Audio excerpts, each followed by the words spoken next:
Want to enable NSFW settings in the Grok app? In this video, I'll show you the quick and easy way to turn it on right from your phone. First, open the Grok app. Once the app opens, tap the two-line menu icon in the top left corner of the screen. After that, look at the bottom right corner and tap on the settings gear icon. Now scroll down through the settings menu until you find the Enable NSFW option. Once you see it, simply turn the toggle on and you're done. But if the option is missing, don't worry. Sometimes this feature is not available for all accounts yet.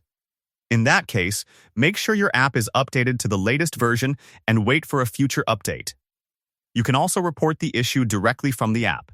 Go to the Report Issue section and let the support team know that the NSFW option is not showing on your account. They may help enable it for you. And that's it. If this video helped you, don't forget to like the video and subscribe to the channel for more quick and easy tutorials.